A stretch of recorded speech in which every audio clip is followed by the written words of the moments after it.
Meus queridos, cá estamos nós para mais uma partilha. Hoje temos o gosto e o privilégio de ter o Simão. Olá, Simão. Olá, tudo bem? Hoje vamos falar sobre um tema que ainda não falamos aqui no canal, sobre magia astrológica. E o Simão vai ter aqui, vai-nos trazer essa área da astrologia muito interessante, mas hoje em dia também do ponto de vista mais filosófico, para perceber tanto a parte da filosofia como a parte da prática da magia astrológica e de que forma é que ela pode ser utilizada. Não é isso, Simão? Sim, essa é a ideia, sim, Diogo. Vamos então começar, se calhar, a partilhar um pouco da história. Como é que a astrologia, como é que a história da magia astrológica começa a surgir? Contas um pouco sobre isso, Simão. Sim. Então, na verdade, na Europa, no espaço que nós habitamos, a história da magia e a história da astrologia são a mesma história. Até bastante tarde, até tipo ao século XV. Porque a astrologia é a maneira de entender a magia. Há uma data de problemas aqui, tipo o que é que magia quer dizer. Que é uma coisa que também não é muito clara na nossa história, porque magia é, no fundo, uma palavra que sempre foi utilizada durante muito tempo pela, ou seja, pela Igreja para explicar qualquer forma de relacionamento espiritual ou religioso que saísse da lei religiosa, não é?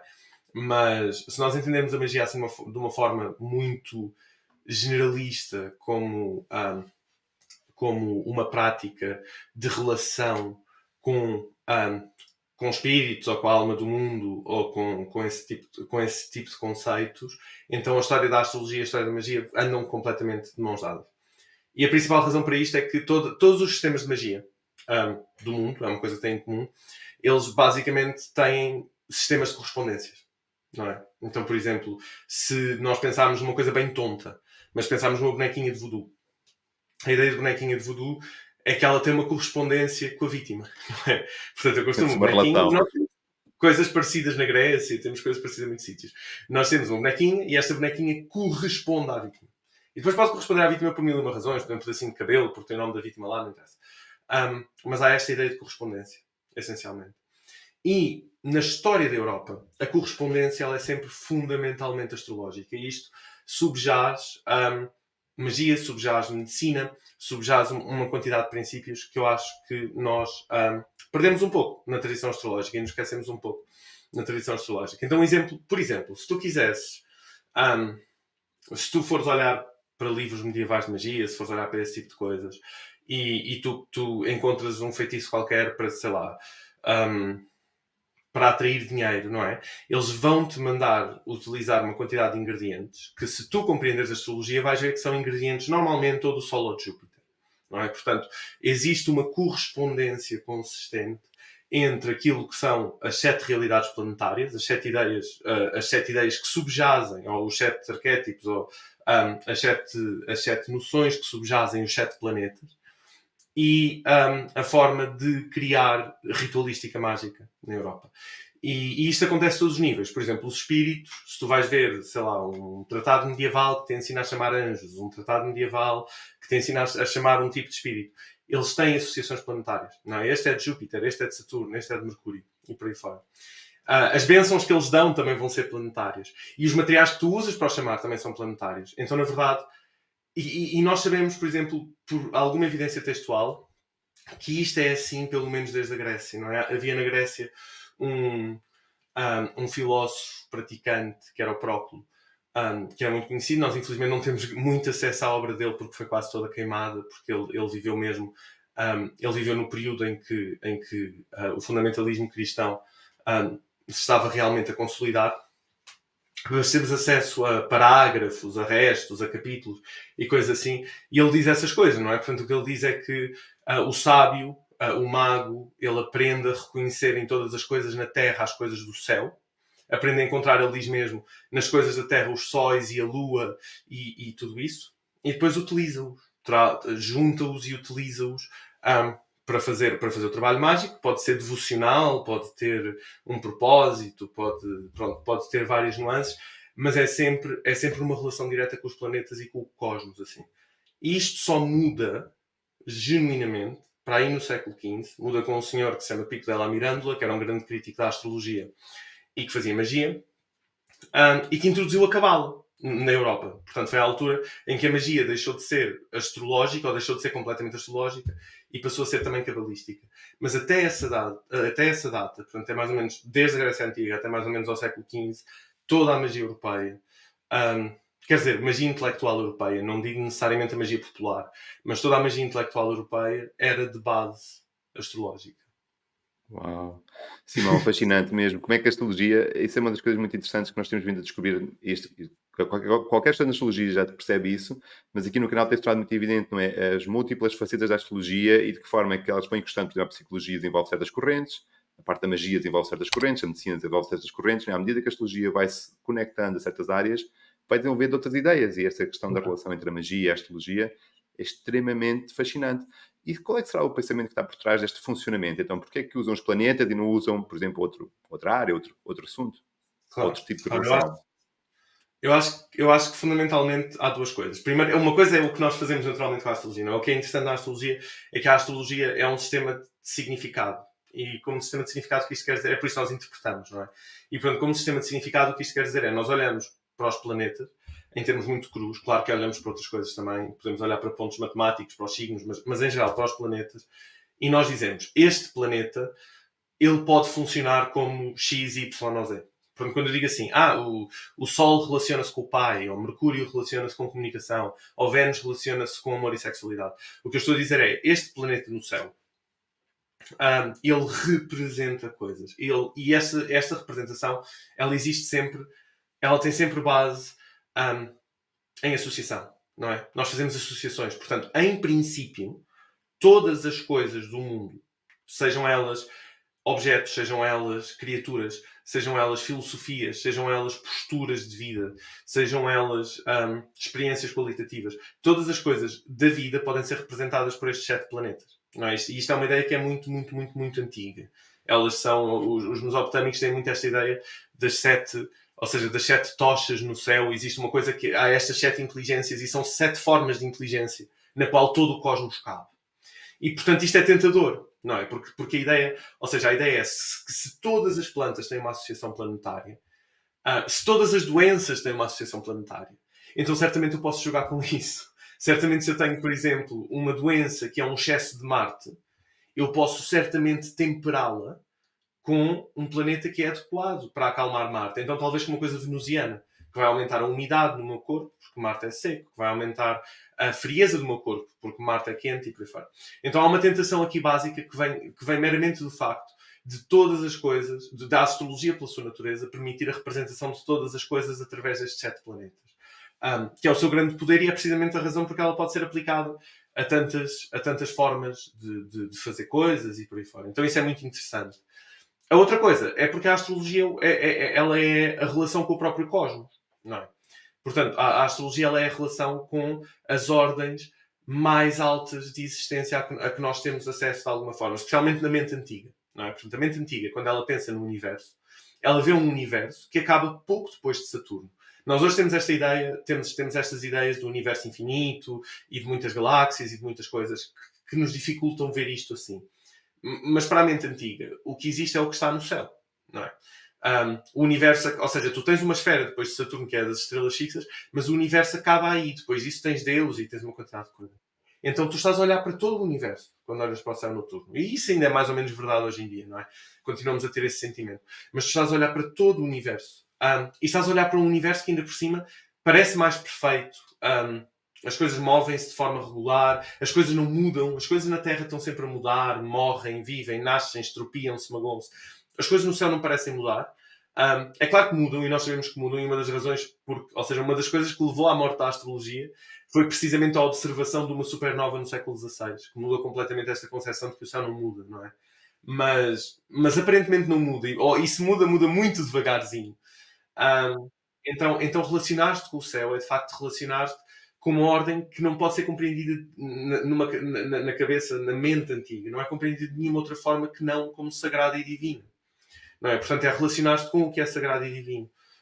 Então acho que estas são as duas coisas, de alguma maneira, estas são as duas coisas que levam à magia astrológica. E a última coisa é que nós também temos de perceber que até muito tarde, e quando eu digo muito tarde é tipo até aos primeiros séculos da nossa era, mas isso é tarde em termos de história humana, os planetas eram considerados literalmente os deuses no céu. Não é? Isso é uma resposta que, por exemplo, Platão dá num livro dele que se chama As Leis, às ideias ateístas na altura na Grécia. Ele diz que simplesmente é impossível compreender o ateísmo se tu podes olhar para o céu e ver os deuses.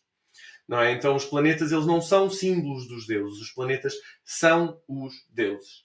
Na mente grega, na mente mesopotâmica, numa parte significativa da mente romana, na mente egípcia, os planetas são os deuses. E, portanto, se tu te relacionas com os planetas, por exemplo, mexendo nos materiais deles, isto é uma forma de relação direta, imediata com os deuses.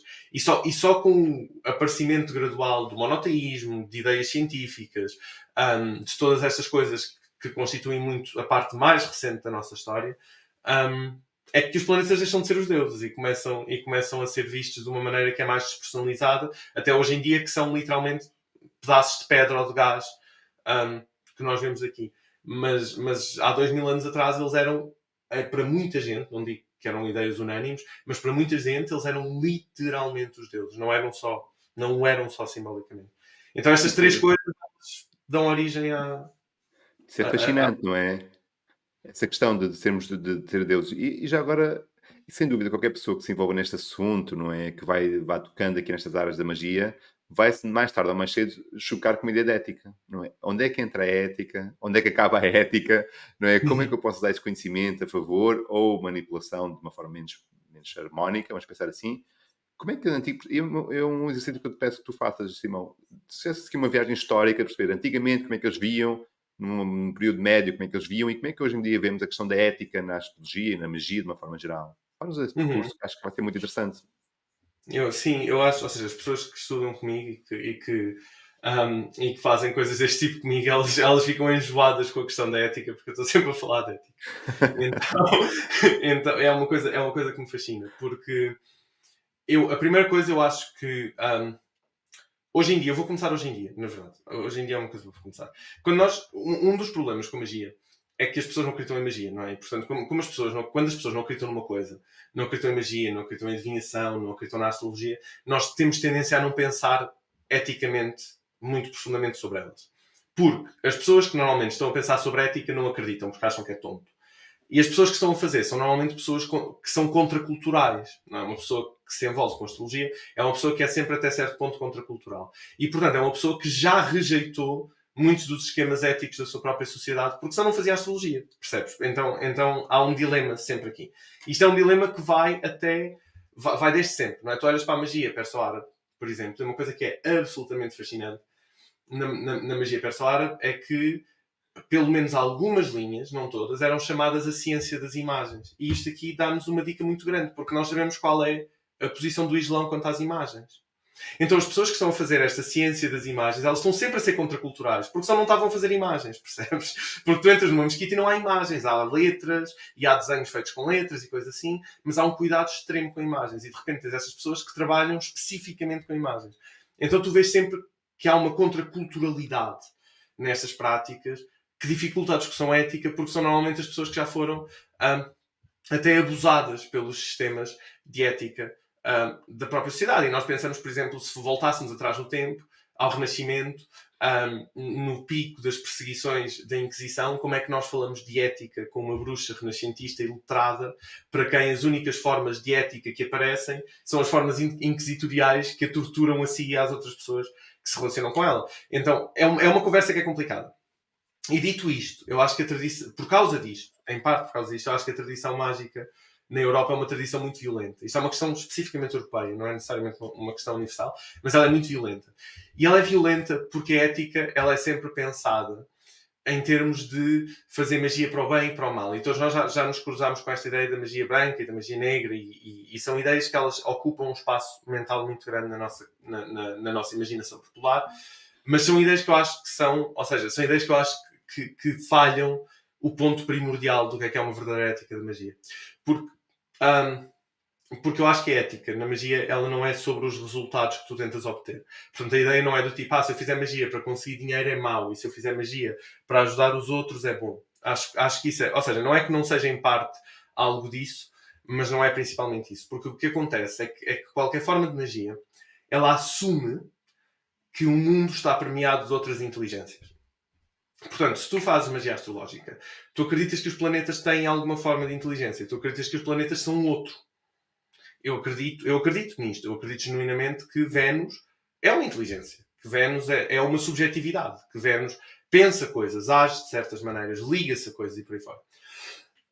Desculpa. E, portanto, uma coisa que acontece frequentemente na história do Ocidente é que a maioria da magia, e quando digo Ocidente estou inclusivamente a incluir o Norte da África e os Perso-Árabes, a vasta maioria da magia é sobre dominar e escravizar estas inteligências. É daí que vem a ideia do gênio da lâmpada, não é? Portanto, a ideia é, uau, o mundo está permeado de inteligência. E são inteligências muito úteis e, consequentemente, o que eu vou fazer é escravizá-los. E isto é um problema que é um problema mesmo sério nos textos. E a razão que justifica tudo isto, ou seja, a razão porque isto é justificável, especialmente na Europa e no Norte da África, é o monoteísmo. Porque o único espírito que interessa é Deus. Os outros não interessam. Os outros são sempre inferiores a Deus. Então, se tu começas a pegar na Goécia, que é uma tradição medieval que lida com demónios, por exemplo, mas mesmo se pegas nas que lidam com anjos e por aí fora, se pegas, por exemplo, no Shams al-Marif, que é um livro que eu também uso para inspiração da minha prática, mas é um livro de magia perso-árabe e por aí fora, tu vês a forma como estes textos se dirigem aos anjos, aos demónios, aos espíritos e por aí fora, e é sempre uma forma super, super, super violenta, super agressiva, super horrorosa. E isto era uma coisa que era tão evidente, por exemplo, que o Shakespeare critica isto na Tempestade, que é o livro dele sobre um feiticeiro, e era tão evidente que, por exemplo, duas das personagens principais da Tempestade são o Próspero, que é um feiticeiro, e o Ariel, que é o espírito que o atende, o seu familiar, e era tradicional em Inglaterra que o Ariel fosse representado por uma pessoa negra para simbolizar a escravatura. Portanto, durante séculos, a tradição em Inglaterra era que o Ariel era representado por uma pessoa negra para representar a escravatura. Então existe esta relação muito bizarra com o mundo, que é uma relação de escravizar o mundo, que eu acho que é muito parecida com os problemas da ecologia que nós temos hoje em dia, não é? Por isso é que nós acabamos com os recursos, por isso é que nós acabamos com tudo. Nós objetificamos um pouco as coisas à nossa volta, objetificamos as florestas e os espíritos que lá habitam, e por aí fora. Então eu acho que a grande discussão ética na magia astrológica não é tanto uma discussão sobre quais é que são os propósitos da nossa prática, por aí fora, por assim dizer, mas qual é que é a atitude com que nós abordamos a nossa prática. E uma das coisas em que eu me foco imenso é esta ideia, que é uma ideia que eu tiro de um bruxo, que não é um bruxo astrológico, mas que é o Gordon White, que é um bruxo australiano, que fala da ideia de florescimento mútuo, não é? Então, para mim, a ética da magia é sempre uma ética de florescimento mútuo. É sempre uma ética em que qualquer coisa que tu faças com um planeta, ela é sempre feita com a promessa de que tu vais fazer com que a energia desse planeta, ou as formas desse planeta, floresçam no mundo também. Então, um exemplo que eu dou sempre é, até pode não haver nada de errado, não sei, mas até pode não haver nada de errado com fazer um feitiço para Vênus ou fazer um ritual para Vênus para conseguir um amante ou uma amante. Não há nada de errado em princípio com isto. O que há de errado é se depois tu fores e tratares mal esta pessoa, ou fores nojento com esta pessoa, ou causares dor a esta pessoa e por aí fora. Porque o que acontece é, a Vênus deu-te uma coisa que te permitiu florescer, deu-te um amante, e o que tu fizeste não fizeste florescer Vênus no mundo. E Vênus floresce no mundo através de prazer, através de alegria, através de abundância, através de tudo isso. Então para mim, existe uma responsabilidade mútua entre ti e os planetas, que eu acho que é o cerne da ética da magia astrológica. Uma responsabilidade mútua entre ti e os planetas, que é qualquer coisa que tu recebes, ela existe sempre porque tu, através dela, podes pôr mais do planeta no mundo. Isto é uma coisa que um dos meus grandes mestres, por assim dizer, que é o Ficino, Marcelo Ficino, que é um feiticeiro astrológico do século XIV, XV, que ele diz constantemente que não vale a pena pedir nada ao sol se tu próprio não te encheres de nobreza, não é? Ele transmite esta ideia. Não vale a pena pedir nada ao sol, não vale a pena pedir riquezas ou saúde ao sol se tu não ocupares a tua mente e o teu espírito de nobreza solar, de generosidade solar, de tudo isso. Então eu acho que este é muitas vezes o verdadeiro cerne da questão, e não tanto o cerne de qual o fim para que nós fazemos coisas, que às vezes aquilo em que as pessoas focam. Desculpa, eu falo imenso, então vou ficar aqui. Não, Simão, eu adorei porque tu tocaste num assunto muito... Normalmente, só para partilhar isto contigo, não é? Normalmente vemos as coisas como bom e mau, depende da finalidade, como tu disseste, E essa questão de tu te responsabilizares por a manipulação de energia que tu estás a fazer e tentar fazer que as coisas floresçam e prosperem para todos os sentidos, não é? Seja só para o teu interesse pessoal, não é? Porque eu acho que isso também está muito ligado a esta ideia de individualismo, não é? E de nós somos feitos de uma matéria especial e nós podemos tudo e a natureza não é? Pode escravizar toda a nossa vontade. Então essa ideia às vezes é conflitante, não é? E antigamente nós víamos que havia um respeito muito maior pela natureza, pelas outras inteligências, e a partir do momento que nós ocupamos um lugar de destaque, acabamos tiramos a inteligência de tudo e ficamos nós no centro das questões todas. Mas eu queria que tu, praticamente, partilhasses algumas ideias sobre como é que nós poderíamos fazer florescer Sol, Lua, Mercúrio. Traz assim 3 ou 4 ideias que eu acho que poderíamos falar sobre os 7 planetas. Claro que sim. Então, há muitas coisas que podem ser feitas. Isso é todo um trabalho de cultivo e normalmente eu acho que essas coisas, quando nós nos relacionamos com os planetas a um nível mais visceral, nós vamos ter momentos em que nos focamos mais em alguns. Há planetas que nos vêm com facilidade. E isso é uma coisa que está no nosso mapa, não é? Nós somos mais... isso é uma daquelas coisas que a astrologia tradicional me deu muito, foi perceber que as pessoas, em vez de olharmos para cada planeta e termos uma coisa a dizer sobre cada planeta do mapa, de facto há planetas que nós privilegiamos e há planetas que nós não privilegiamos tanto. E, portanto, isso é o que quer dizer uma pessoa ser mais mercurial, ou uma pessoa ser mais saturnina, uma pessoa ser mais jovial e por aí fora. E, normalmente, quando nós começamos a focar-nos em formas de magia astrológica, o que é absolutamente natural é que nós vamos de alguma maneira ser atraídos para os planetas com os quais já temos uma relação que é fácil, não é? Frequentemente, isso não é necessariamente uma relação em que estamos à procura de... Não é necessariamente uma relação em que estamos à procura de benefícios, porque normalmente se a relação já é fácil, os benefícios já existem. Nós já os temos, mas é uma relação que nos é fácil. E depois vamos cultivando outras que têm a ver... ou seja, como tudo, como qualquer relação que se estabelece, são imprevisíveis. Não é? Então às vezes acabamos por nos sentir muito próximos de um planeta que não imaginávamos, ou acabamos por nos sentir mais afastados de um planeta que imaginávamos. E portanto, o que eu quero dizer é nós não entramos de uma maneira em que decidimos, ok, eu vou cultivar Lua, Mercúrio, Vênus, Sol, Marte, Júpiter e Saturno no mundo a partir de agora. Há planetas com quem vamos ter elos mais fortes, há planetas com quem vamos ter, se calhar, dívidas mais fortes e por aí fora. Dito isto, eu acho que há várias maneiras de fazer isso. E há maneiras que são mais literalistas, simples e fáceis, e há maneiras que são mais parte da nossa vida do dia-a-dia. Uma coisa de que eu falo sempre com as pessoas e que faço há bastante tempo e que acho que é uma coisa importante é sempre uma dimensão de prática diária. Portanto, eu todos os dias, todos os dias. Eu tento todos os dias, claro que há dias que estou ocupado ou cansado ou doente, mas eu tento todos os dias tirar tempo para fazer uma pequena ofrenda ao planeta do dia, porque cada dia tem um planeta, não é? Cada dia tem uma associação planetária. E portanto, isso é uma forma de florescimento mútuo, eu acho. Porque tu estás a tirar tempo e estás-te a relacionar diretamente com o planeta, mas também é das menos impressionantes porque não é uma coisa que tenha um efeito necessariamente no mundo imediato. Mas eu acho que é uma coisa importante porque é uma forma de cultivar relação com o planeta. Depois há uma forma que é mais explícita, que é uma forma que eu roubo à astrologia védica, que é muito mais focada, em questões de remediação, pelo menos astrológica, e de magia astrológica do que a ocidental. E que é uma ideia muito gira, que é efetivamente uma ideia, por exemplo, uma coisa que se pode fazer em astrologia védica, que se faz na Índia, é se tu tens um planeta que é particularmente maléfico, no teu mapa, um planeta que te causa bastantes problemas e por aí fora, tu podes fazer ofrendas para causas que são associadas a esse planeta. E é aqui que as associações planetárias fazem sentido. E, portanto, se tu queres trazer Vênus para o mundo e queres, assim, uma maneira de fazer isso, tu podes te envolver em temas que são de Vênus. Então, se tu, de alguma maneira, te envolveres, ou mesmo fizeres uma doação, mas de alguma maneira te envolveres num projeto que ajuda vítimas de violência doméstica, tu estás a fazer com que Vênus floresça no mundo, porque estás a fazer com que mulheres numa situação de fragilidade e violência saiam dessa situação de fragilidade e violência. Se tu queres a Lua, tu podes perfeitamente apoiar mães solteiras, ou ter um processo em que ou crianças, não é? Órfãos, coisas assim, porque isto são coisas da Lua. A Lua está ligada à maternidade, está ligada à criança e por aí fora. Se tu queres apoiar Mercúrio, por exemplo, tu podes perfeitamente apoiar projetos que sejam sobre literacia e informação.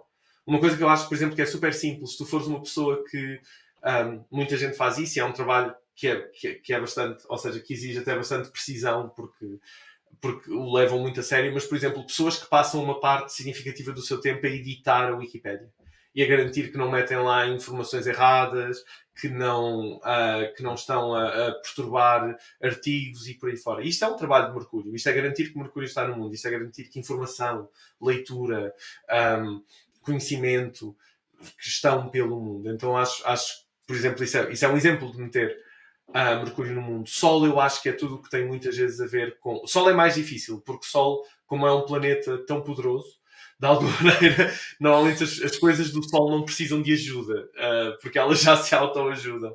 Mas eu acho que uma coisa do Sol, aquela coisa que o Ficino diz, ela é muito sobre isso, não é? Se nós formos pessoas que agem com justiça, com nobreza, com generosidade para com os outros, somos pessoas que fazem esforço de generosidade, somos pessoas que fazem um esforço de alegria. Se nós temos um mau dia e chegamos a casa e temos a nossa família em casa e não somos bestas com eles, isto é um esforço do Sol. Parecendo que não. Se nós somos uma luz na vida dos outros, isto é pôr Sol no mundo. Júpiter, normalmente... Desculpa, falta-me Marte. Marte, eu acho que Marte... Os maléficos também são complicados, porque os maléficos são maléficos. Mas eu acho, por exemplo, uma coisa que podemos fazer é envolver-nos com coisas que ajudem vítimas de guerra ou que ajudem mesmo veteranos. Por exemplo, porque veteranos são pessoas que estão em situações também sociais super, super, super fragilizadas, não é? Pessoas que ficaram estropiadas na guerra. São pessoas de Marte. Pessoas que têm trauma, sabes, PTSD e coisas do género. São pessoas que têm uma relação marcial. Outra coisa que pode sempre ajudar quando não sabes, quando não consegues encontrar uma causa social ou alguma coisa que tenha a ver com Marte, uma solução é sempre animais, não é? Porque Marte é de animais carnívoros. Então, por exemplo, projetos que protejam certos animais carnívoros, eles são marciais. Eles são sempre marciais. Qualquer coisa que esteja a proteger, tipo o lince ibérico, terá uma característica marcial ou qualquer esforço, pronto. E coisas da natureza, elas aplicam-se a todos os planetas. Por exemplo, se não quiseres ajudar órfãos, podes ter coisas que tenham a ver com preservação de vinha marítima na Lua, por exemplo. Há muitas ideias, portanto, podíamos chegar aqui o dia todo. Com Júpiter, eu acho que é um pouco como o Sol, não é? Porque normalmente as figuras de Júpiter, elas são... as figuras de Júpiter, elas são figuras que se ajudam a si próprias, porque é um planeta de poder. Mas eu acho que, de novo, eu acho que a forma mais útil, mais íntima de colocar Júpiter no mundo é mesmo a generosidade, porque Júpiter é um planeta de generosidade. Portanto, se és uma pessoa que faz um esforço consciente, e estas coisas parece que não, mas precisam de esforços conscientes. Se és uma pessoa que faz um esforço consciente por colocar generosidade no mundo, tu és uma pessoa que está em relação íntima com Júpiter. Por exemplo, há outra tradição indiana que me interessa bastante, porque, ou seja, eu não sou um astrólogo védico nem nada disso, mas o que há de interesse na tradição indiana é que os indianos ainda olham para os planetas como deuses. Então, se nós queremos ter uma boa imagem do que é que são ideias à volta de ver os planetas como deuses, os indianos dão-nos muita inspiração. Até porque é uma tradição que eles receberam dos gregos. Nós, na Europa, destruímos muitos desses textos, destruímos muitas dessas coisas, então estamos um pouco às cegas. E os indianos ajudam. Então, uma coisa que há muito gira é os indianos têm mantras dos planetas, e os mantras dos planetas normalmente têm epítetos, portanto, têm títulos planetários, que são características planetárias. Um bocadinho como quando nós, como os católicos fazem com a Nossa Senhora, não é? Temos uma Nossa Senhora das Dores, temos uma Nossa Senhora dos Marinheiros, temos uma Nossa Senhora por aí fora. E os indianos têm Júpiter de nananã e Júpiter de nananã. E um dos títulos que Júpiter recebe na Índia é o destruidor da pobreza. Não é? O Júpiter é o destruidor da pobreza. E é da pobreza espiritual e da pobreza material também. Então eu acho que de alguma maneira a generosidade, não é? O esforço pela destruição da pobreza é um esforço jupiteriano, porque ele é um planeta de abundância. E depois com Saturno, eu acho que trazer Saturno para a vida, qualquer coisa que envolva o cuidado ou o esforço coletivo contra as pessoas que estão pior na nossa sociedade. Porque o Saturno é sempre o rejeitado, não é? Então, por exemplo, uma associação típica de Saturno são os sem-abrigos. Não, mas é verdade, ou seja, tu vês, por exemplo, tu vais ao William Lilly e vês a lista de pessoas de Saturno e é extraordinária, porque é os mineiros, os limpa-chaminés, os sem-abrigos e os palhaços, não é? Os palhaços, totalmente. Portanto, toda a gente, um bocado a ideia que transmite, eu acho, a tradição, seriamente. Toda a gente que é colocada numa posição de desumanização e abjeta, ela é de Saturno, ela pertence a Saturno. Ao contrário, por exemplo, do Sol e Júpiter, que são normalmente as pessoas que são normalmente as pessoas mais ricas, ou as pessoas mais bem posicionadas, mais poderosas e por aí fora. Então, por exemplo, uma coisa que se faz imenso na Índia é fazer ofrendas de roupa preta para sem-abrigo. Uau! Como, por exemplo, ofrenda para Saturno, não é uma forma de oferecer para Saturno. E depois tudo o que for disciplina, tudo o que for limites, tudo o que for um pouco dentro, ou seja, dentro da sanidade, tudo o que for um pouco autocastrador, não é? O nosso esforço por exemplo, ou seja, não comer tanto para haver mais para a comunidade, por exemplo, isso é um esforço saturnino. O nosso esforço para não ser muito hedonistas, o nosso esforço para assumir uma responsabilidade social, seja ela qual for, ele também é saturnino. E o que isto quer dizer é que há uma quantidade de coisas que já todos fazemos, de alguma maneira, não é? Tu fazes um podcast, por exemplo, sobre astrologia. Há uma quantidade de coisas que tu já estás a honrar nisto. Imagino que Mercúrio. E eu não sei nada sobre o teu mapa, mas tu tens um ar mercurial, não é? Não sei se Mercúrio é importante no teu mapa. Mas tens Tenho uma o meio vibe. do céu, não, claro, tenho o meio do céu em Gêmeos e o ascendente em Virgem, então o Mercúrio Pronto, realmente. portanto, já estás. Não é só, ou seja, não é sequer uma ideia de que isto está destinado, é uma ideia de que tu estás tu mesmo numa relação com Mercúrio, não é? E Mercúrio dá-te coisas, se calhar dá-te tipo um intelecto aguçado e dá-te certamente coisas porque eu detetei a energia mercurial não te conhecendo de lado nenhum, portanto tu tens isso, mas ao mesmo tempo também lhe dá as coisas, não é? Porque partilhas um podcast sobre astrologia para as pessoas verem e, portanto, estás a fazê-lo florescer no mundo. Porque a astrologia é de Mercúrio, conhecimento é de Mercúrio, tecnologias é de Mercúrio, por aí fora. Então é este tipo de coisas, mas elas podem ser feitas com consciência, podem ser feitas de propósito e podem ser feitas com coisas que não nos são imediatamente óbvias. Não é? Portanto, sou uma pessoa que sempre vagueei entre esta coisa Mercúrio e Júpiter. Essas são as relações que me vêm com facilidade. Mas um planeta que eu tenho cultivado muito nos últimos meses, por uma coincidência ritualística, na verdade, não foi planeado, tem sido Marte. E tem sido uma experiência extraordinária, não é necessariamente a experiência mais fácil ou mais evidente para mim, mas lá está, se eu não fizesse magia astrológica eu não iria provavelmente nunca cultivar essa relação. Ela não é óbvia para mim, ela não é a primeira em que eu participo, não é como vem naturalmente. Então E é a isto. Eu força da espero que tu tenhas consciência, não é? respondido um bocado. Há essa Não, consciência sem que estás a dúvida. fazer. Sem dúvida que sim, e eu acho que sem dúvida que as pessoas que estão a ouvir, e eu já beneficiei do teu conhecimento, e tenho a certeza que as pessoas que vão ouvir este vídeo também vão beneficiar, porque é muito interessante perceber essa outra forma de ver a astrologia. E outra coisa que agora vamos ligar mais outra vez a questão de magia, quer dizer, não estou a falar de magia astrológica, mas há uma grande mística, há um grande conhecimento à volta dos talismãs. O que é um talismã? Para que é que serve um talismã? Contas mais sobre isso, Simão. O mundo dos Sim, talismãs. Vamos aqui abrir essa caixa, essa abrir a área caixa do de Pandora. conhecimento. Eles querem não ser de Pandora, mas é a caixa do conhecimento. Então, o talismã é, pelo menos a partir de certa altura, não sei, ou seja, certamente a partir dos perso-árabes, portanto, certamente a partir para aí do século VII, o talismã é a espinha dorsal da magia astrológica na Europa. E normalmente, de uma maneira super simplificada, consiste na criação de um objeto que tem uma função mágica. É assim, bem simples. Existe, ou seja, não é qualquer. Nós podemos usar objetos com uma função mágica que não são talismãs. Portanto, por exemplo, na Península Ibérica existe uma tradição popular de que as castanhas te protegem contra maus espíritos de mortos mal intencionados, não é? E tu podes apanhar uma castanha no chão e ter 2 ou 3 castanhas no teu bolso e estás-te a proteger de espíritos mortos mal intencionados. Mas isto não é um talismã porque não é uma coisa que tenha sido construída, não é? O talismã na magia astrológica é uma coisa que nós construímos com a intenção e normalmente não é, ou seja, não é sequer uma coisa que consigamos fazer a qualquer momento, temos de eleger um momento, não é? Portanto, existe uma dimensão da busca dessa autorização celestial. Isso é uma coisa muito interessante, porque uma das razões porque eu até tenho sido relativamente reservado ao longo dos anos quanto à minha prática de magia astrológica é que a primeira vez que eu comecei assim, a ser um bocado a tornar-me um bocado público quanto a isso, as pessoas vinham e pediam um talismã para isto, ou um talismã para aquilo. E as coisas não funcionam assim, com magia astrológica, porque tu podes querer, por exemplo, dou um exemplo concreto, podes querer um talismã para uma questão amorosa. A menos que eu já tenha isso feito. Por exemplo, a próxima eleição que eu encontrei de jeito para Vênus, eu agora não me lembro exatamente quando é que é, mas é setembro ou outubro deste ano. Não é? Portanto, eu não vou criar objetos venusianos antes de setembro ou outubro desse ano. E a maioria das pessoas, quando está com uma situação amorosa que quer resolvida, também não quer esperar 7 meses. Então, Não é?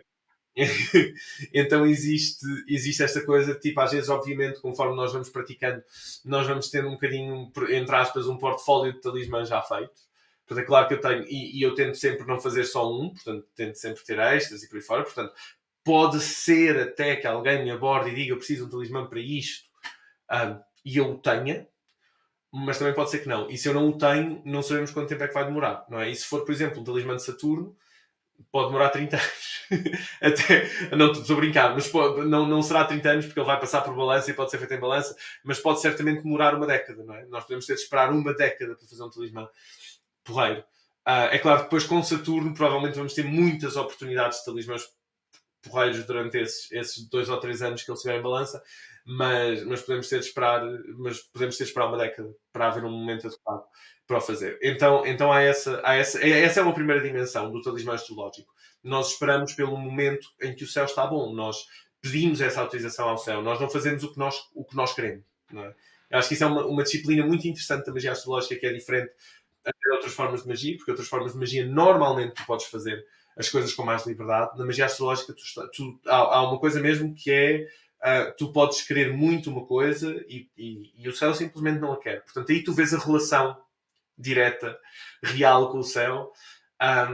Pronto. E depois, há várias maneiras de produzir um talismã. Aquilo que tem sido na Europa, não é necessariamente o caso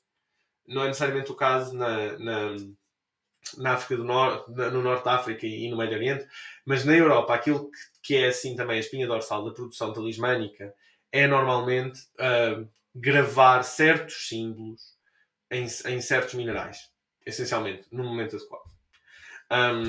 Em termos, portanto, é sempre uma questão muito associativa, porque eu posso ter um símbolo qualquer que é associado à Lua e eu vou gravá-lo num pedaço de prata, por exemplo, porque prata é da Lua, é um metal da Lua. Ou eu posso ter um símbolo qualquer associado ao Sol e eu vou gravá-lo num pedaço de ouro, se for rico. Se não for rico, pode ser em pirite, que é o ouro dos tontos, mas que é barato. Mas pronto, mas vai sempre ser assim um processo, vai sempre ser dentro destes processos associativos. Mas, na verdade, mesmo na Europa, mas especialmente no mundo árabe, nós vemos muitos tipos de talismãs que não são isso. Vemos talismãs que são, por exemplo, mais parecidos com medicamentos. Portanto, no Ficina encontramos muito disso. Vemos óleos, podemos ver óleos feitos num determinado momento, ou tinturas feitas num determinado momento, ou outros objetos. Podemos ver roupas em que se colocam certos símbolos, certas suras, certas coisas, para a roupa ter para a roupa ter uma função, para a roupa te proteger, por exemplo, para a roupa te trazer preeminência, seja o que for. Mas normalmente é um objeto. Normalmente a questão fundamental é que é um objeto, e é um objeto que vai ter uma função mágica, ou que vai estar como que carregado pela energia normalmente de um determinado planeta, não é? E portanto, se eu digo assim, eu tenho um talismã de Marte, o que eu quero dizer com eu tenho um talismã de Marte é que eu tenho tenho um objeto qualquer e que quando eu carrego esse objeto, eu estou em relação mais íntima com Marte e provavelmente beneficiado em assuntos de Marte. Portanto, se eu tiver com um conflito complicado no meu emprego que eu quero resolver, eu poderei trazer o objeto de Marte comigo para me ajudar. E é um bocadinho isso que é um talismã. Agora, o talismã também pode ser, ele também é entendido de maneiras muito diferentes, não é? Porque o talismã, por exemplo, no mundo persa-árabe, ele era frequentemente entendido como o espaço onde se aprisionava o espírito. E, portanto, era uma espécie de prisão portátil para o espírito. É daí que vem a ideia do gênio da lâmpada. É daí que vem o estereótipo do gênio da lâmpada. Claro que não é... Ou seja, é um estereótipo europeu mas tem um bocadinho de base nisso. Mas também pode ser entendido de uma maneira completamente diferente. Pode ser entendido como um espaço que está carregado com essa energia. Como um espaço por onde esses espíritos podem passar. Pode ser entendido de uma maneira diferente. E aí, ou seja, como a magia é uma arte da imaginação, não quer dizer que não seja real, isso era outra coisa inteira sobre imaginação, mas no Renascimento então é entendida como uma arte da imaginação. O que isto quer dizer é que a posição com que tu fazes a coisa, a intenção com que tu fazes a coisa, ela é central para o resultado. Ela não é incidente, não é? Se tu fazes a garrafinha a querer que o espírito fique preso lá dentro, isto é diferente de tu fazeres exatamente a mesma garrafinha sem querer que o espírito fique preso lá dentro. Mas é isso. Essencialmente, um talismã é um objeto com uma função mágica. Tu foste pegar exatamente um assunto que ia perguntar-te, Simão, que é essa ideia da importância da intenção, não é? Quando estás a fazer um ritualística, quando estás a fazer magia astrológica, a intenção tem que estar lá, não é? Tu tens que estar realmente a tua mente, o teu coração, se calhar tem que estar direcionado àquela resposta, senão eu posso estar ao teu lado e fazer a mesma coisa, mas tu achas que não vai funcionar e o resultado é totalmente diferente. Então a intenção do ser humano é impreterível para aquilo funcionar. Sim, eu acho que isso é verdade. Eu acho que isso é verdade de muitas coisas, para dizer verdade. Eu acho, por exemplo, se tu fores a um encontro, se tu fores a um encontro com uma pessoa com quem te queres envolver, uma coisa que vai ser absolutamente determinante nesse encontro é a intenção com que tu vais, não é? E o estado de mente em que tu vais. Portanto, isto é uma coisa que parece ser assim exclusiva da magia, mas ela não é exclusiva da magia. A intenção que nós colocamos nas coisas, ela é frequentemente determinante do que é que vai acontecer com essa coisa e por aí fora. Em particular, isto é uma conversa que é uma conversa que é sempre complicada de ter por causa do papel que nós temos atribuído nos últimos séculos à imaginação humana. Mas em particular, a maioria das pessoas que se interessam por magia são pessoas que levam a imaginação muito a sério. Isto no mundo perso-árabe, aliás, a maioria das ideias sobre imaginação nós herdamos do mundo perso-árabe, da própria Península Ibérica. Nós às vezes esquecemos, quando dizemos mundo perso-árabe, nós estamos a incluir a Península Ibérica, não é? Porque precisamente no período em que isso é relevante, a Península Ibérica é árabe. Portanto, são coisas que às vezes têm... são coisas que, na verdade, são de profunda ancestralidade para nós, como portugueses. São coisas que são da nossa história. Mas há um entendimento da imaginação durante muito, muito tempo, assim, desde a Antiguidade Tardia... até ao Renascimento Tardio, da imaginação como órgão de percepção humana. E por isso é que os sonhos são levados a sério, por exemplo, que é outra paixão minha. Por isso é que os sonhos são levados a sério, por isso é que se acredita que os sonhos vão revelar coisas. E claro que, como qualquer órgão de percepção humana, ela está cheia de porcaria, não é? Tu também achas que vês coisas que não vês, e também há coisas que podias ver que não vês, e também há coisas... Pronto, os teus órgãos de percepção, eles enganam-te constantemente. Portanto, não é uma coisa, tudo o que eu imagino é verdadeiro, não é isso. Mas a imaginação, ela é um órgão, ela é vista como um órgão de percepção. A imaginação, por exemplo, para um árabe, tipo um árabe do século XII ou do século XIII, a imaginação, se tu queres receber uma comunicação, por exemplo, de um anjo, é através da imaginação que tu vais receber. Não é através de outro espaço. Vai ser uma experiência visionária que hoje em dia nós atribuiríamos como completamente imaginária, não real e por aí fora. E então a questão da imaginação é muito importante. E por isso é que o Ficino diz também, tem esta ideia de encher a tua cabeça com coisas solares. Não é? Eu acho que a intenção, eu acho que às vezes pode ser difícil, não é uma coisa tipo que tens de estar absolutamente concentrado nesta intenção, mas eu acho que tu tens de ir numa posição de abertura, tens de ter claro o que é que estás a fazer, portanto tem de haver uma clareza, efetivamente, sobre aquilo que estás a fazer, e tem de haver uma parte de ti que está disposta a ser cheia, a encher-se dessa intenção, não é? Portanto, não é claro que a concentração é importante, é claro que tudo isso é importante, mas eu acho que, por exemplo, é importante, se tu vais fazer um talismã solar, que tu te sintas como o sol, de alguma maneira, não é? Que tu te sintas, E aí há muitas coisas que te ajudam, não é? Tu vês os próprios textos tradicionais dizem-te para te vestires com cores do sol, para comeres mais comidas do sol e mais ervas do sol nos dias anteriores, para se calhar, ou seja, te absteres de coisas que são mais saturninas. Portanto, existe todo um processo de preparação emocional e da tua própria, ou seja, da tua própria subjetividade, para tu estares mais solar, estás mais apetecível, por assim dizer, ao sol. Mais preenchido. Faz o ritual e mais preenchido pelo sol também. Então eu entendo intenção nesse sentido, não é? Eu entendo intenção como orientação da nossa imaginação. Eu acho que nós sabemos, uma boa maneira de perceber isto é nós sabermos que, por exemplo, a nossa imaginação sobre um evento, qualquer que seja o evento, é uma coisa que nos pode mudar completamente a nossa, por exemplo, disposição emocional quanto a esse evento. Não, eu posso ficar a posteriori com uma coisa que não me pareceu má. Se eu a reinterpretar de uma certa maneira, eu posso ficar furioso com ela. Eu posso estar, antes de dormir, a imaginar vinganças contra as pessoas que me chatearam no trabalho e, de repente, uma atitude pequena e mesquinha transforma-se quase numa saga de ódio entre duas pessoas. A nossa imaginação, ela tem este poder. Isto é um poder que é ele próprio mágico, não é? E então eu acho que intenção aqui quer dizer uma orientação específica da imaginação. É mais ou menos o mesmo processo que estar tipo na cama a imaginar vinganças contra a pessoa mesquinha do nosso trabalho, só que direcionado para uma coisa que é boa. Mas é o mesmo tipo de processo, não é? Que fazer-te sentir como o sol, nesse sentido. Que bom, Simão. Então, olha, eu acho que vamos ver agora então o mapa que tu trouxeste. O Simão trouxe até nós o mapa de uma eleitiva que vai usar para fazer um talismã, para fazer magia astrológica, penso eu. Simão, contas mais Sim, sobre isto? à partida. É um exemplo, achei que era um bom exemplo de um mapa para mostrar. Ainda vou ver. Uma coisa que eu faço sempre, e é por isso que eu digo à partida. Uma coisa que eu também acho que é parte deste processo de florescimento mútuo e não sei o que, eu peço sempre a outra pessoa que faz alguma forma de adivinhação para me confirmar se eu posso fazer o talismã. E ainda não fiz isso, porque estive ocupado esta semana. Então eu não tenho a certeza absoluta que o vá fazer. Mas do ponto de vista eletivo, ele está bem. Não há nada contra ele do ponto de vista eletivo. Eu acho que é um bom exemplo para mostrar uma coisa que se pode fazer. É um talismã da Lua, que ao contrário do que possa parecer, não é fácil de fazer, porque nós precisamos sempre que a Lua esteja crescente quando fazemos, a menos que seja uma coisa, a menos que seja um talismã, que eu não faria normalmente para a maioria das coisas, mas a menos que seja um talismã com o objetivo de diminuir uma coisa. Não é? A menos que seja um talismã com o objetivo de causar dano a uma coisa, normalmente a Lua tem de estar crescente.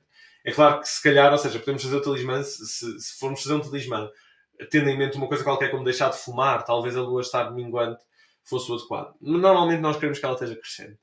E o que isto quer dizer é que dependendo da posição do Sol, ela só vai estar crescente nos signos em que está poderosa metade do ano. Portanto, só durante metade do ano é que vamos poder fazer talismãs da Lua, então há sempre assim uma coisa meio de tentar fazer o talismã nesta metade do ano. E há várias complicações neste momento para talismãs da Lua. Nomeadamente que ela, inevitavelmente, nos dois signos em que está bem, que são touro e caranguejo, nós à partida vamos querer que a Lua esteja em touro ou caranguejo, que é o signo do seu domicílio e da sua exaltação, ela vai estar em contacto com Saturno. Não são contactos muito negativos, é sextil e trígono, mas são contactos com Saturno. Nós normalmente queremos a Lua livre de maléficos e, portanto, como Saturno agora está a 12, já é frustrante, está mesmo a meio do signo, o que quer dizer que normalmente está em contacto com a Lua, quase sempre. E, portanto, vamos ter de ser cuidadosos para tentar colocar a Lua num lugar em que ela já esteja livre de Saturno. Isso é uma das coisas em que queremos manter o nosso foco. Portanto, porque isto é para uma eletiva para um talismã da Lua, já agora. Não sei se eu disse isso, espero que Sim. Começaste por dizer que vais fazer uma talismã sobre a Lua. Ok, portanto, isto é para a Lua. A Lua é sempre importante em todos os talismãs. Tu normalmente queres que a Lua esteja, por exemplo, a fazer um aspecto, a aproximar-se de um aspecto aplicativo com o planeta em questão. Nem sempre é possível. Normalmente queres que esteja a fazer isso. Aqui não é possível porque é ela própria, não é? Mas vemos assim, pronto, vemos a Lua a aproximar-se, vemos isto, vemos que ela está livre de Saturno, porque ela já está, já não me lembro, está a 16 graus, então ela já está a 16 graus de distância de Saturno, uma coisa boa. Vemos que a Lua está numa casa que é geralmente benéfica, idealmente, nós costumamos fazer, para talismãs eu gosto que esteja na 1 ou na 10, mas a Lua na 1 é considerado pouco auspicioso, portanto, normalmente para a Lua eu pô-la ia na 10, mas aqui não funcionaria, portanto 11 continua a ser uma casa benéfica, é uma casa boa. É uma casa de boa dignidade, é uma casa com boas representações, portanto ela está aí na 11. Está em caranguejo e está-se a aproximar por trígono do Sol, que é uma das coisas melhores deste mapa. e é uma das coisas que justifica tê-la tão tarde. Normalmente a Lua ela não pode vir vazia de curso também. Nós não queremos a Lua sem fazer mais aspectos. Então é raro que haja um talismã da Lua que possa funcionar com ela tão tarde num signo. Ela está a 28. Se eu não estou em erro, eu estou a dizer isto tudo de memória, portanto eu não estou propriamente a mesma 28. confirmar. As mesmas 28, exatamente. Portanto, ela está-se a aproximar, só que o Sol, obviamente, como ele está a 29 de peixe, ainda acontece. Esse trigno ainda acontece. Mas é uma janela muito apertada, por isso é que não dá para esperar que ela chegue ao meio do céu, quase. Porque quando ela chegar ao meio do céu, acho que ela já passou do Sol. Portanto, esta é a oportunidade. Portanto, isto são as vantagens, para já. Ela está num signo que é muito bom. Ela está, apesar de não fazer aspecto, mas já fez, ela está em recepção mútua com Júpiter, não é? Está na exaltação de Júpiter, Júpiter está na sua exaltação. Uma coisa que é bonita. Está-se a aproximar do Sol, por trígono.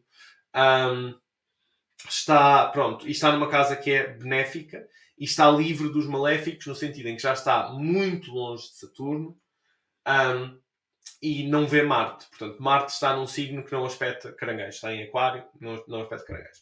Tudo isto são as coisas boas. Mais coisas boas é a hora da Lua. Ou seja, cada planeta tem certas horas e a última hora do dia de terça-feira pertence à Lua. O que isto quer dizer é a razão porque eu uso Plácidos, porque em Plácidos dá para ver a olho a hora planetária. A divisão das casas de Plácidos é baseada nas horas planetárias. O que isto quer dizer é que até o Sol se pôr, porque está na segunda metade da casa 7, que é a última hora do dia, até o Sol se pôr é a hora da Lua. Portanto, a janela de produção deste talismã aqui são 39 minutos, vai deste momento, que eu escolhi aqui, até o Sol se pôr completamente e a hora mudar e passar a ser a hora de Saturno. Portanto, há uma janela confortável de produção. E porquê é que eu começo aqui e não começo antes? A principal razão é que dá para ver Saturno está a 12, se eu não estou em erro, e o descendente agora já está a 22, também se eu não estou em erro. É isso, exatamente. Portanto, eu propositadamente deixei 10 graus de distância entre Saturno e o descendente, para dizer assim, porque eu sou paranoico, podiam ser só 5, mas eu quero 10. Para dizer assim... das dúvidas. Exato.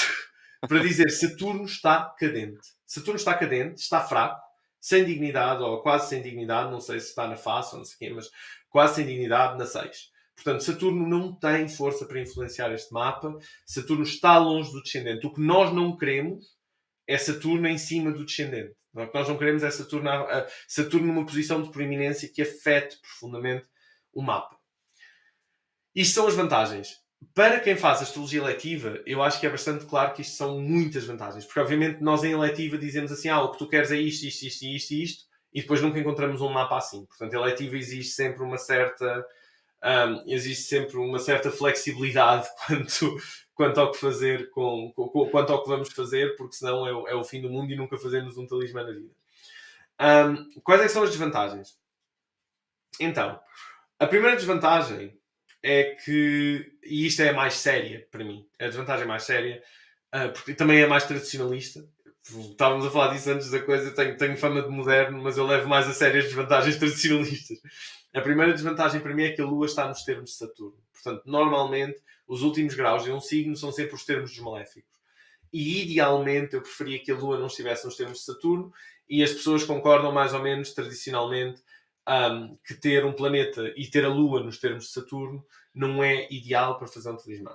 Mas não me parece, ou seja, lá está, é daqueles casos em que não me parece que a Lua estar nos termos de Saturno se sobreponha a uma casa benéfica, a um domicílio, a uma recepção mútua com Júpiter e a uma aplicação à outra luminária. Não é? Portanto, é daqueles casos em que me parece que é uma desvantagem, sim, mas todas as eletivas têm desvantagens. E depois há duas desvantagens modernas, que eu não acho que sejam tão graves. A primeira é que ela separa-se muito, muito exatamente de Neptuno. E portanto isso é uma vibe que pode ser uma vibe que não é a que eu estou à procura. Lua e Neptuno juntos têm uma vibe que se calhar é demasiado aberta, demasiado ingênua, não sei, mas efetivamente eu nunca parei uma eletiva por causa de um aspecto de um transpessoal, para dizer a verdade. Eu tenho inclusivamente tinha um outro mapa, que era outro mapa que eu estava a pensar trazer, em que a Lua se aplica a Plutão, não é? E eu não considerei a aplicação a Plutão como intuitivo e por aí fora. Pronto, o outro problema aqui é que efetivamente a Lua está muito próxima, está num signo diferente e, portanto, não é uma verdadeira oposição, mas a verdade é que o primeiro aspecto que a Lua faz assim que sair do signo é uma oposição a Plutão. Vai ser a primeira coisa que ela vai fazer. Mas, francamente, é signos diferentes. E um dos princípios tradicionalistas que eu uso muito na minha prática é que é assim, quando muda de signo, a história muda. Então a Lua é mesmo assim, não é? Isso é o que acontece no horário. Quando é que nós paramos? Quando é que nós podemos, de certeza, parar de interpretar um horário? É quando a Lua muda de signo. Quase sempre. Tirando muito raras exceções. E são raras exceções que vão envolver um princípio de mudança. Portanto, nós temos de aceitar que a Lua mude de signo se a pergunta é sobre mudar de casa ou mudar de emprego. Normalmente, a mudança de signo implica o fim da história. E, portanto, esta história termina com um trígono da Lua ao Sol e depois ela muda de signo e tem lá as desgraças todas com Plutão. Mas eu não acho que vai afetar. Portanto, a única séria desvantagem, eu lembrei-me de uma outra potencial desvantagem que pode haver, mas eu não me lembrei de ver isso antes, é a velocidade da Lua. Não sei se a Lua está lenta. Normalmente, considera-se que quando a Lua está lenta é quase como se ela estivesse retrógrada, não é? Eu esqueci de verificar a velocidade da Lua e lembrei-me agora aqui de falar. Portanto, tenho de ver se a Lua está rápida ou lenta neste dia. É uma coisa que me demora 3 segundos, até posso fazer agora. Mas tirando isso, eu acho que a única desvantagem real Realmente. deste mapa é os termos de Saturno. Eu acho que de uma forma espetacular este tempo é maravilhoso, Simão, porque representa isso, não é? O cuidado de tentar eleger uma data que seja propensa, não é? Propícia a poder fazer um talismã com aquela intenção. Então aqui a intenção, a objetividade, porque é que tu estás a fazer, é espetacular. E uma das outras coisas que também o Fábio já teve aqui no canal, também sobre a astrologia eleitiva, a explicar isto, não é? Que o mapa perfeito não existe. Então há sempre um mapa com coisas mais harmónicas, com coisas mais desafiantes e o equilíbrio, né? Depois mete-se na balança e perceber os prós e contras e perceber quando é que os prós são mais benéficos que os contras ou vice-versa. E realmente aqui este mapa é muito interessante, né? Ter a Lua aqui tão bem colocada para fazer um aspecto da Lua, para fazer um talismã da Lua é uma coisa espetacular. Claro. Não, exatamente. A Lua, por acaso, está um bocadinho lentinha. Eu gostava que ela estivesse mais rápida, mas não acho que vá ser... Está a 12 graus e tal. Ela está um bocadinho lenta. Mas efetivamente também não vai ser isso que me vai parar. Acho eu. Vou-te ser franco. Acho que a velocidade... Os prós são mais do que os contras. É daquelas coisas que, por exemplo, eu não costumo sequer usar muito a velocidade da Lua. É porque também é preciso perceber que, por exemplo, eu para este ano não encontrei nenhum mapa que não fosse este. Portanto, também é daquelas coisas que, pô, se calhar eu prefiro ter alguma coisa da Lua feita, mesmo que não seja a coisa perfeita,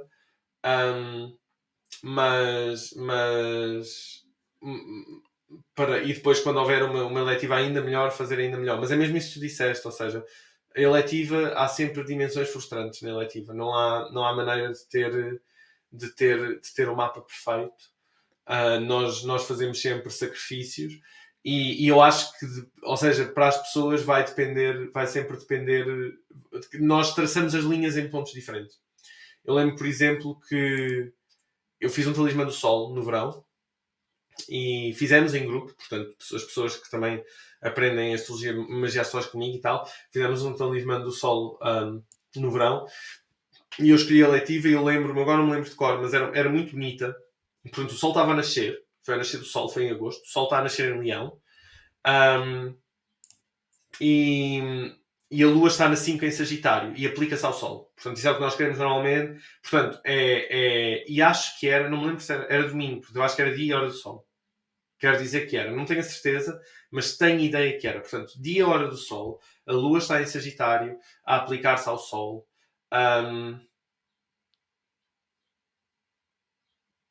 Uma combinação. Eu acho que é isto. Eu estou a tentar, não me lembro exatamente. Mas acho que é a hora do Sol, seja como for. Portanto, é antes do nascer do Sol, já me lembro. É antes do nascer do Sol. Portanto, não é numa sexta-feira, mas é antes do nascer do Sol. Portanto, a última hora é a hora do Sol, uma coisa do género. Não é. É um dia, bem, mas era a hora do Sol. Eu lembro que era a hora do Sol. O Sol vai nascer. Portanto, é mesmo antes do nascer do Sol. Portanto, o Sol está num conjunto ao ascendente, mas ainda não nasceu. E a Lua está a aplicar-se ao Sol.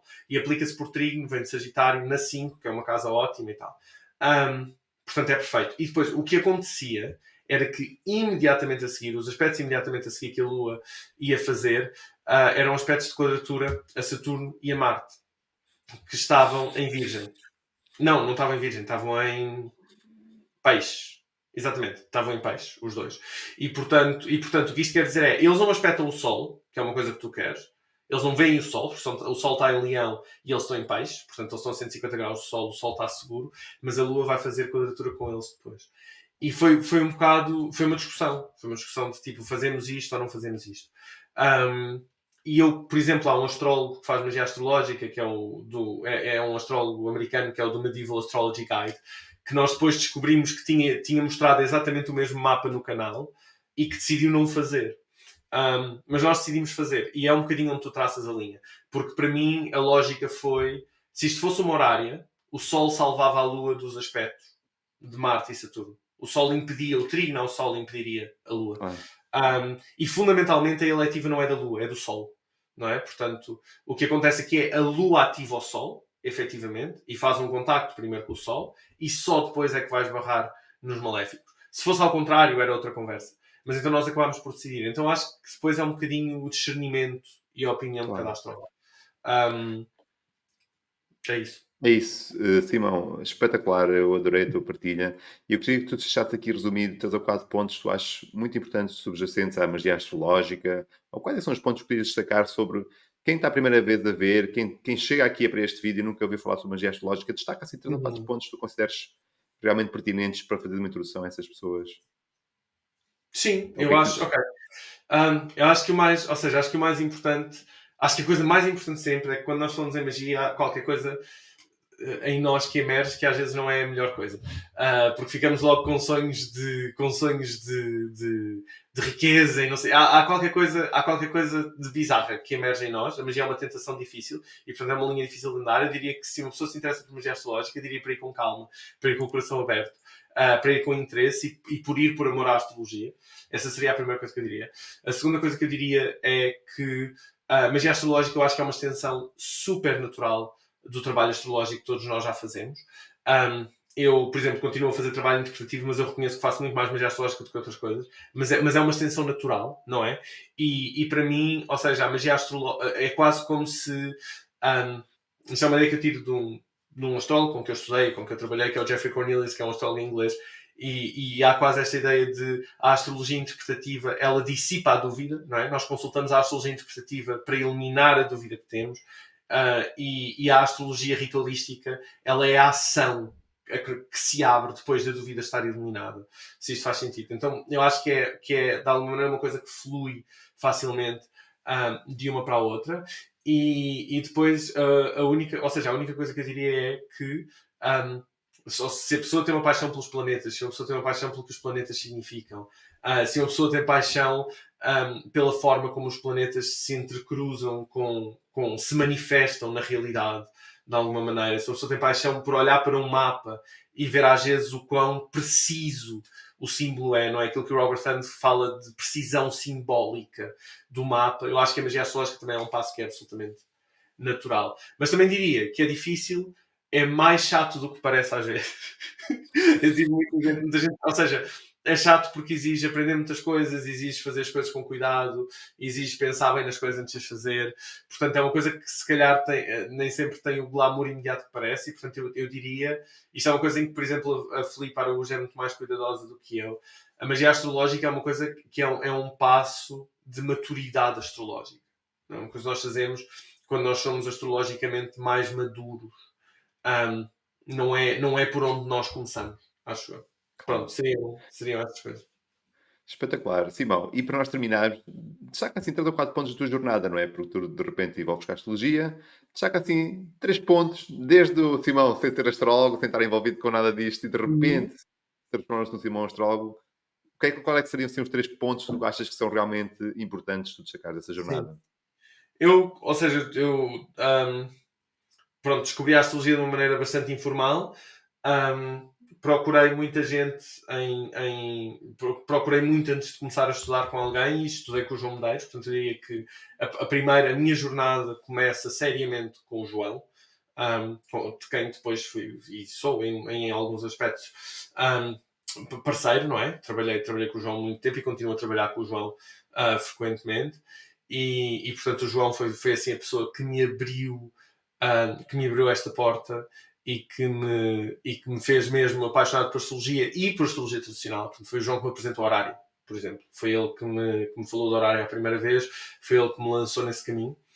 Depois houve a segunda fase, que foi uma fase bastante interessante, que foi uma segunda parte um bocado bastante interessante, que foi quando foi o João também que me apresentou um autor que é o Jeffrey Cornelius, que escreveu um livro extraordinário que se chama The Moment of Astrology, que foi o livro que me fez decidir mudar para a Inglaterra. Portanto, eu descobri que o Jeffrey era professor numa universidade, numa coisa em que se estudava um bocado de história da ciência, história da astrologia, coisas do género. E vim para aqui para estudar com ele, li o livro dele, gostei, vim para aqui estudar com ele. Nessa altura já praticava alguma magia astrológica, mas parei, porque achei que havia uma imaturidade ética da minha parte, que começava a fazer muitas asneiras.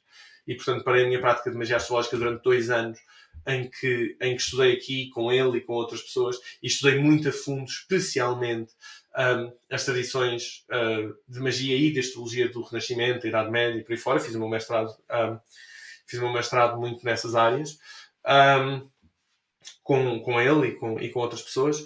E depois, para mim, há uma terceira fase, depois dessa fase de estudo e por aí fora, que foi agora a fase em que eu recomecei a praticar magia astrológica, comecei a fazê-lo mais publicamente, comecei a fazê-lo também com outras pessoas, comecei a ter, ou seja, eu tenho o meu curso de magia astrológica,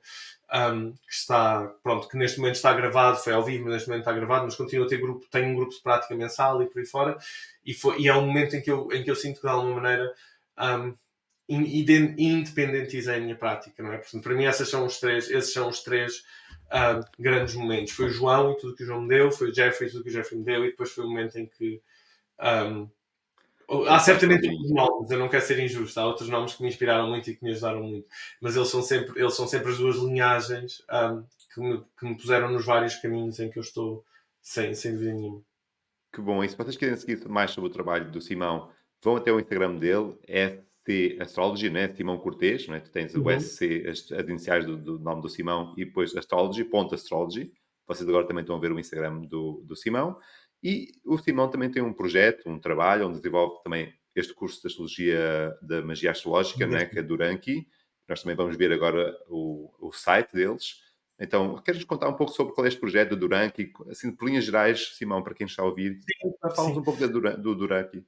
Eu acho, ou seja, eu tentei, e eu ainda faço algumas coisas no Instagram, às vezes e tudo mais, mas eu não sou uma pessoa que tenha facilidade em florescer em redes sociais, porque acho que, como vês, eu falo imenso e sou uma pessoa com mais, precisa ter mais nuance nas coisas e por aí fora, e então sempre foi uma coisa, eu gosto do Instagram e acho que há coisas fantásticas no Instagram e tudo isso, mas é uma coisa que não me faz sentir, que é uma coisa que eu faço obrigado.